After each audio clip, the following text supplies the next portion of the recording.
Hey everybody, and welcome back to another installment of Ticket Stubs and Popcorn. I am Frank. And I'm Peter. And today we are going to talk about Jodie Foster. Jodie Foster. Jodie Foster. Very good. I got a question for you now. Damn it all, because I actually had a good one this time. But no, you go ahead. Yeah, well, I got a question. All right. I'm not even saying it's going to be good or not. Good thing. Can you think of a movie title Yes. that you have trouble with? For whatever reason. Like pronouncing? It could be. Who knows? Could be. Kalunk. The return of the Kalunking. I make fun of that movie. It was a perfectly fine movie. It was just very long. So anyway, is there a movie it's just whatever that just reason doesn't work? For me, for something. So, Yeah, for you. All right, you think about that. All right, cool. Well, tell me about Jodie Foster. All right, think about Jodie Foster. Okay, I'll start. Jodie Foster. What can we say? She's been around for a long time. Yeah. Only because she started off so young. Yeah. She was on different TV shows. Little guest star appearances. She was doing Disney early. Yeah. So she's been around for a long time, and unlike a lot of child stars, she's maintained a career. Oh yeah, and has still been an important force in the industry. Yeah, most definitely. And there are a little bit of directing here. People, and there are people. I mean, we've heard horror stories about some child actors. Unfortunately, a lot have died young. Forget about just gotten out of the industry or been chewed up by the industry. Some have just died young, and Some can't handle the fame, the pressure, whatever. And she takes a toll. But Jodie Foster been around a long time and pretty consistent. I don't think we're going to overlap on these. She's got just a long body of work, So what do you got? Just because of that one. Okay. We'll start with maybe the most obvious one. I don't know. Is it the most obvious? I don't know. Maybe it is. Silence of the Lambs. What's that about? I couldn't tell you. I just love the title. It's about butchering. You got it. Well, kind of. It is. It is to some degree. Go ahead. I'll kid you.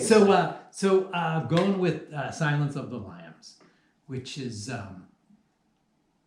actually I don't think I've seen it in a few years. It's probably been the longest bit of time that I've gone without seeing it. It's probably, I don't know, maybe 5, 6, 7 years or something. I've seen it many times when it came out and all this stuff, but.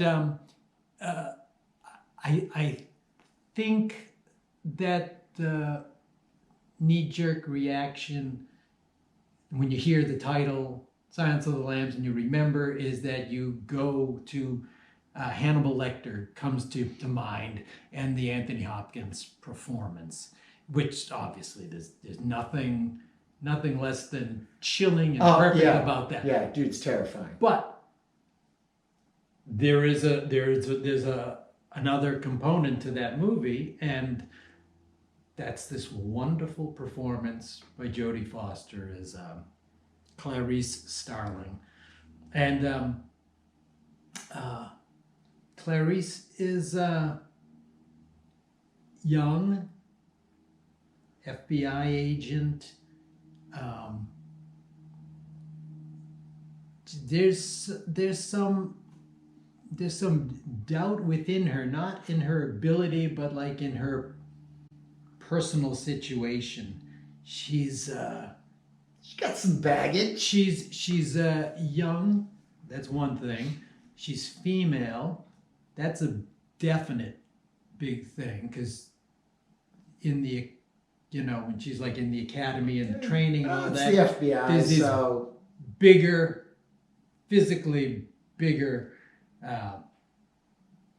young men, and some of them, may treat it like a boys' club sort of thing. So there's a little bit of that going on, and from some of the exposition going through the story, that she's, for lack of a better term, you could maybe describe her upbringing as white trash, which isn't a great No. term, but that's kind of what you get the feeling. I want to say she was orphaned at an early age and then shipped off to relatives or something. That's part of the backstory too. But there's a lot of points within the movie where she could easily fold up under the pressure, psychological and emotional, different stuff. And then we finally get to the character of Hannibal Lecter later in the movie. He's not even at the beginning. And for whatever reason, he kind of takes an interest in her and her personality, and he kind of like he breaks Well, he thinks that he breaks it can down kinda- and he kind of see if she can maybe Yeah. manipulate her. But he does respect her. He's still the, whatever you want to call that, smartest man in the room, Yeah. sort of a thing, and he uses that, and but she's able to hold her own in a lot of scenes. That's the thing I like about her performance in that, is that Anthony Hopkins, Hannibal Lecter, is just totally dominates the scene. Yeah, Every conversation that he's in. yeah, But he it's becomes this- iconic yeah, with this But role. I think she's as iconic. Oh, yeah. In her ability to, Yeah. once she gets over her initial fear, and you can see that in Jodie Foster's face when she's initially Oh, talking to him, definitely. and then she realizes There's that partition glass. Yeah, she and you finds a see it. way. She finds a way that she's gonna, match up to him, and to be able And to she's sent hold her around own, on this yeah, little quest, so to Yeah. speak. to hold her own in Yeah. a scene with Hannibal Lecter. It's quite good. Yeah. But even coming into that, she was already a powerhouse Oh yeah, before yeah. that movie came Yeah. out. So But that you're gonna get a hell of a performance. Sure. And you could tell that he even though you can say whatever you want. I mean, his character is maybe insane, but there's this weird charm about him in a certain way, but he sees stuff in her, and he respects. You know what I Yeah. mean? And that helps her stay alive. Yeah. Because he does like her, and he respects her, and it's just a wonderful performance, and she never gets lost in a scene, never really even takes a back seat. I mean, Anthony Hopkins may take that front position. Yeah. But what I mean, she never gives it up. It's not like she gets steamrolled or lost in a scene Right. or spoken over so that's this wonderful, so she's got something to prove, because like I said, she's young, but she's female. She doesn't want to lose this, her job in this Right. one case. So that one, it's a great one. And there is a lot, because of his containment, his physical containment. There's a lot of reflection in windows looking at each other through the glass. Yeah. And there's a lot of, so you see his face a lot and her face a lot. And you can read and get a lot from that acting performance. Yeah, a lot of those shots when they're when they've got the glass Yeah. between them, Yeah. it really is cool, because you can see her face and his At the same and time, it's even though a weird, yeah. even Yeah. though they're opposite each other. Yes. So yeah, it's almost like a ghost whispering in her ear. It's Yeah.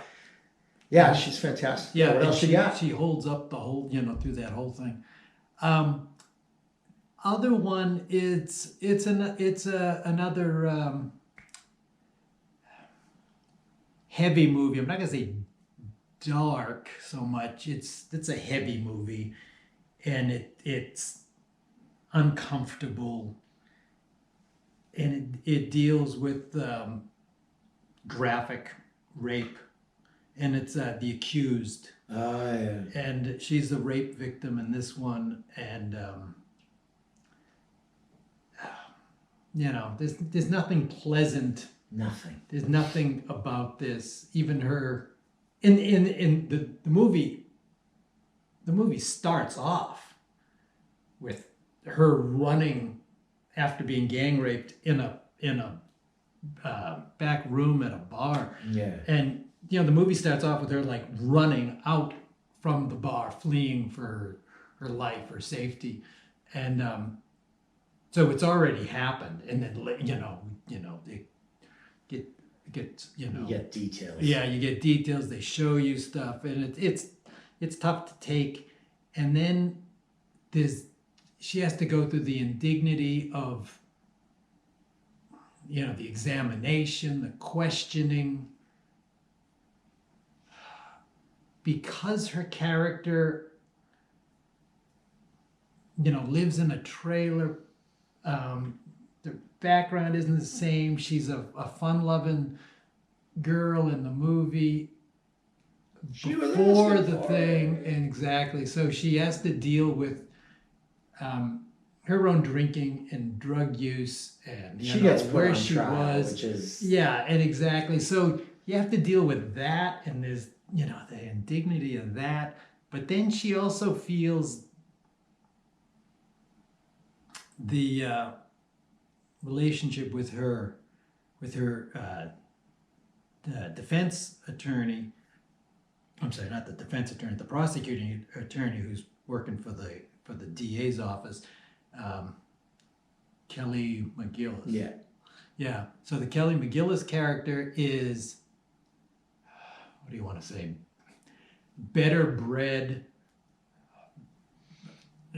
tall, kind of Yeah, willowy. she condescends. She's condescending. Yeah. She's gone to school. She doesn't want to condescend, but she almost can't help it. Right.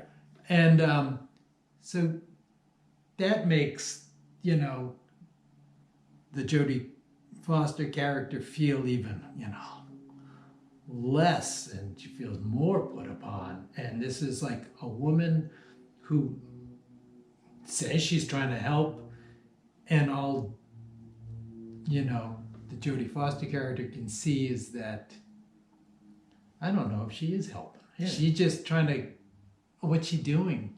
Yeah. She says she's helping, and then they're making plea deals, and then they're getting off. So at one point, they actually drop the rape charge and try to get them on a lesser charge. And so then she has to deal, the Jodie Foster character has to deal with, but I was raped. Yeah. And I was examined, and it's more than one person. It's bad enough, Right. And people were cheering on, or some people were witnesses and cheering on, and and she says, now you're saying that I wasn't raped. And then she goes, oh, well, no, I didn't say that one, but you're letting them That's get what you're- away with something else, so now they're not being charged with that one, so you're saying I wasn't raped. And so there's all this Yeah, other stuff that going on, frustration and it's just and awful. and it's a rough one, but a great performance. So it's it's tough to take, tough to watch. It's frustrating for us, so you can just imagine you're seeing it and feeling it from her, and that's just just a wonderful performance. It's just a terrible thing to have to deal with, but great performance though. Wonderful. So that would be a second pick. A third one is Taxi Driver. Oh yeah. Such talent at such a young age. Yeah. Oh my God. Hollywood needs to do certain things, and one of the things it just makes life easier for them when casting is if they have a character that's between, say, 12 and 17, because of long hours and maturity and things like that one, it's easier for Hollywood to hire what they say 18 to look younger. Yeah. And that is, if you're 18 or 19 and you just happen to look very young, you've got a baby face or your body hasn't filled out yet or something, and you could pass for a younger thing, that's what they do. So a lot of times you could say, oh, Michael J. Fox was young looking and smaller stature. You can make him be a little younger. Or he was like 50 in Back to the Future. It's amazing. You get like, Ralph Macchio. Or, people like that. Who I think was 35 or something in Karate Kid. So there are some people who just can play younger and they get hired. That's not the case in Taxi Driver. No. They could have hired, in theory, they could have hired an 18-year-old to pretend that she's 12 or 13. But no, they hired a 12 to 13-year-old actor to play the part of a 12 and 13-year-old. In this case, a prostitute. Yeah. And you're like, oh my God. So at the time this movie comes out, which I want to say is 1976. Yeah. I couldn't watch this movie because it's a rated R and it's very graphic with blood, gore, violence, all that stuff. So I couldn't see this movie on my own because I was underage.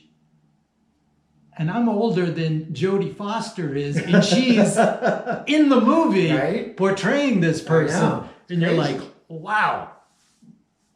Now she's not the lead in the movie. I'm sure you're familiar enough with the movie that you know Robert De Niro is. But her character is important, very important. And so how do you even say, oh, you're good, you're playing the part of a 12 or 13-year-old prostitute.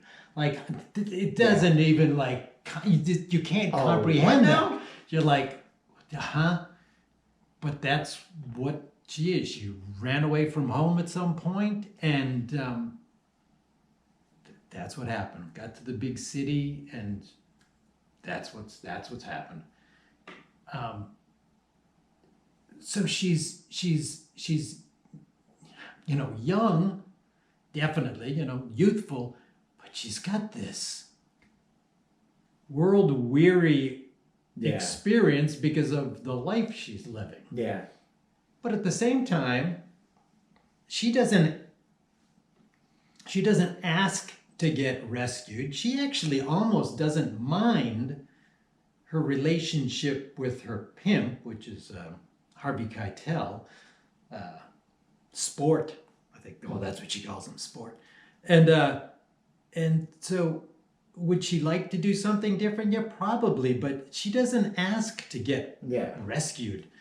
And along all the other stuff that's going on in Robert De Niro character, Travis Bickle's mind, in addition to maybe,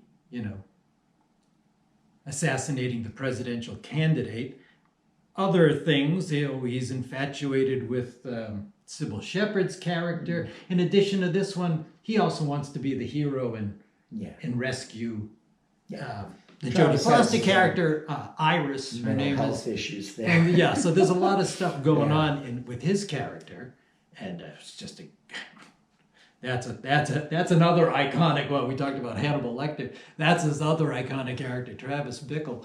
But her performance as this 12-year-old or 13-year-old, prostitute is unbelievable. Yeah. It's just hard to believe. And it's hard to believe that they would have even, like I said, cast a 12 or 13-year-old to play that role. Wow. Really well done. And then it's like, wow.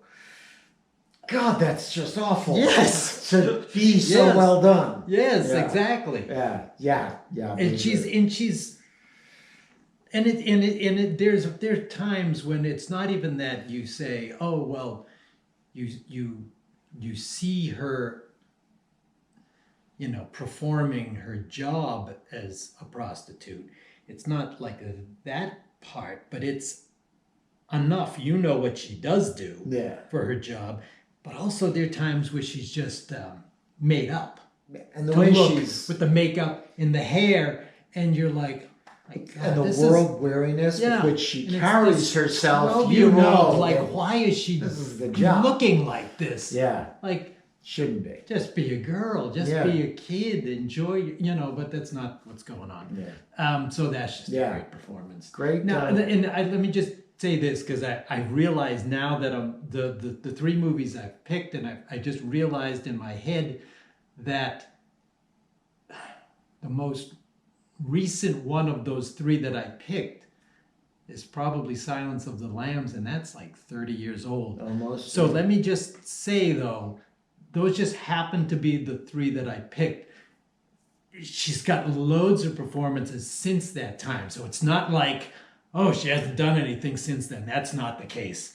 It just happened that the three I picked make it seem as if, what's she done in the last 30 years? No, she's been very active and had a very productive career and has had an influence on American public since. But I don't want it to make it seem like I'm drawing a line somewhere and saying, oh, she hasn't evolved since. That's not what I'm doing. There are other child actors, you hear a lot about. You hear about tragic ends. You hear about folks who have made it through their rough patch. Drew Barrymore. She had her rough and tumble and crazy days and managed to, she's doing a talk show now. She's great. Yeah. So, but Jodie Foster, you didn't really hear too much about any crazy times. Maybe a little bit, like in the 80s. Well, but the only thing that was really attached to her had nothing to do with her doing. It was... the whole presidential assassination, with Reagan and John Hinckley, but that had nothing. That wasn't with her. It wasn't to do with her, but that kept bringing her name. In the news. Her name was always out. So, so it is nice to see a child actor make their way up. My next one of hers would be Hotel New Hampshire. Okay. Adaptation of a John Irving book. John Irving's my favorite writer. So she plays Rob Lowe's sister, and they have quite an interesting relationship. She also a rape victim in that story. I haven't seen that in a while. That's less central to the story. But it does sort of play into things. But she's great. She's very strong-willed. She calls people out on their crap, and she's just I'm a big fan of the book, and when I finally saw the movie, it's like, and the movie didn't do tremendously well, but I thought it was it's a complex book, and so to bring as much of the book into the movie as they did, I really love it, and they brought a lot to Franny that Jodie Foster really just brought this character to life. I'm like, you know what? Reading this book, and I had probably read the book 2 or 3 times before I'd even seen the movie, and I was just like, oh my God, that is totally her. She nailed that, and you can credit the director as much as you can the actor, but she was just so perfect in that role, and I just absolutely love it. The next one would be far more recent than any of those, would be Inside Man. Yes. Where she plays this fixer. Doesn't really say what her job is, but whenever you see her, it's someone who needs a favor, like at a high level in the government and in business. She knows everyone. She's got access to She has access to everybody, and she's able to extract favors from people for other people, which means that great, now she can extract favors from this person. And I don't know how you get that job. I don't know either. As a favor doer. And people trust you enough too. Right, like, yeah, exactly. Okay. That's a huge thing. But she exudes such poise and confidence. And when the Denzel character kind of gets over on her a little bit, there's just so much in her body language and in her face that she's like, okay, I'm, maybe took a little hit on this one, but you know that in the back of her head, she's doing the math. Keeping score. I'm keeping score. Yeah. And this guy is either going to be someone I can help later or use later. Yeah, exactly. Or in some way, but she's just very calculating, and I don't know if you would call her a good guy or a bad guy, but she's just one of these, she's a facilitator. She's someone who helps the good guys or the bad guys. Morally ambiguous. Yeah, she's don't more know. of a nudger kind of thing. And it's great because they, when we meet her, she's wearing all white, and it's a very bright office that she has, so it suggests that she's sort of elevated a little bit. There's a lot of great imagery in there, and she's but she really does work in the dark depths, in the dark corners, in the back rooms and power of New York. And it's such a wonderful portrayal of that kind of person who can go up to the mayor and say, hey, you know what, I need you to do, Mr. Mayor, most powerful person in the city. I need you to do this thing for me. And I'm going to give you the reasons why you're going to do this for me. And you're just perfectly comfortable going, okay, great, thanks so much. Bye-bye, and I'll see you. And she's just so fantastic, and she's just so calm, and she's so cool. She's so chill, and she's like a person I would want to know if I had power or needed a just favor. in case. Just someone who can. Who knows if you need a favor? Can you help a buddy out? So a great, just sort of, just even and just subtle, fantastic. She's so good. One of our best out there. She's so good. Oh yeah. And she's consistent. And the good thing is that, well, she's had this ability for a very long time. You can pick and call your shots. The script comes to her. You know what I mean? She took a long time off. If it doesn't suit her, if she doesn't feel up to it, doesn't want it. She did. She took a lot of time off. Yeah, she had some time off. Because, kids or whatever. So family stuff. So do what you want, Jodie. Whatever you need.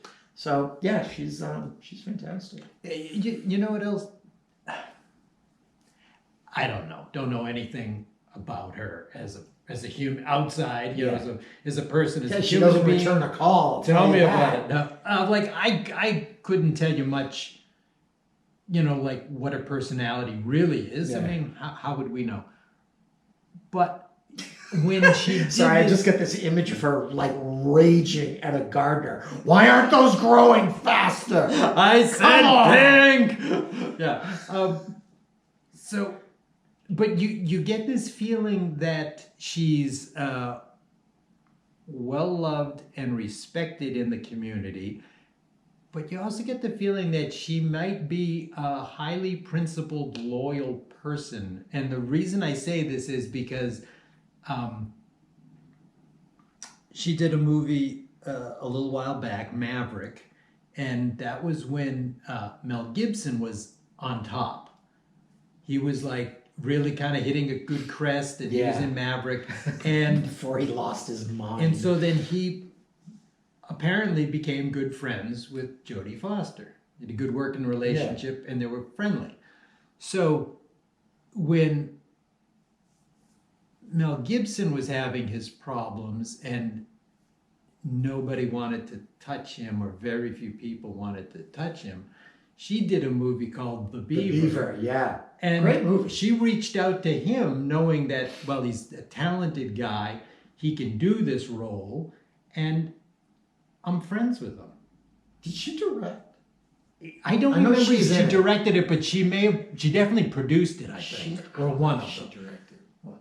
And so she and so she didn't forget a friend. Yeah. Let's use that term. She didn't forget Yeah. a friend, and I kind of liked that. Yeah, no, and that that's- kind of made me think, oh, you don't hear much in terms of negative news or things like that one. Yeah. So I always went on the assumption she must be pretty cool. Cool kid. Yeah. Cool. Jodie Foster, cool kid. You heard it here. Let's take this moment to remind people to like and subscribe. Please give us some comments, share, and check us out on Facebook and Instagram. Love to hear That's from like you. your announcer voice. Yeah, you like Check that us one? out on Facebook and Instagram. All right. Hey, we'll be right. spinning the top 40 coming to you. Right Tops now. of the charts. Tops Okay, of the pops or something. So we had a question. Yes, we did. Yes, we did. I asked you if you had trouble with the movie title. And we can, you can explain whatever you want. I don't. You know what? I don't know. They're so. I can't think of the what is the assassination of Jesse James by the coward Robert Ford or something. That to me was just. Assassination of Jesse James by Robert Ford the Coward, maybe? No, I think it's Or the the coward, coward Robert Ford? Coward Robert Ford. Okay, Yeah. good, So yeah. that to me is just. It's like, all right, well, fine. I guess we're gonna do that. Another one like that is Precious. Oh.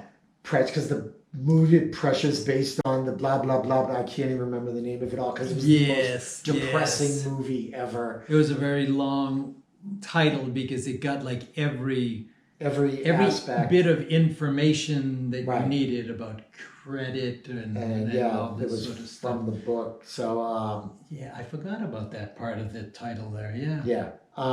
I don't know. Titles don't really. I don't think I've ever walked out of a movie going, Oh. that wasn't what I. Oh no! I have never done No. that either. But What title bugs you? for me, I'm not gonna say I'm not gonna say like bugs me, but it does. I know It does irk like me a up little at- bit. Up at night going. Yeah. "God damn it." Go. I'm gonna fix that one. Yeah, like once in a while, like you can have a movie that's got a long title. Or sometimes if it's a parody movie or a spoof, I know they'll sometimes try to integrate a couple of different things, and then so you get this Don't long even get me started amalgam. on like the porn version So of the- titles. That's So a whole other. You end up with these long amalgamations of names and stuff, which is done tongue in cheek and Yeah. stuff. But a movie Tongue in with- cheek. That's one of the titles I was talking about. ouch, Which is another. which is another one. You got it. And you know what? Another one is another one. It just doesn't stop. Oh Lord. Go ahead. So I would Could do this for days. Yes, I would say. Which is a. Go ahead. Oh, I see where you're going. Which is another. Another one. Everything is a porn title.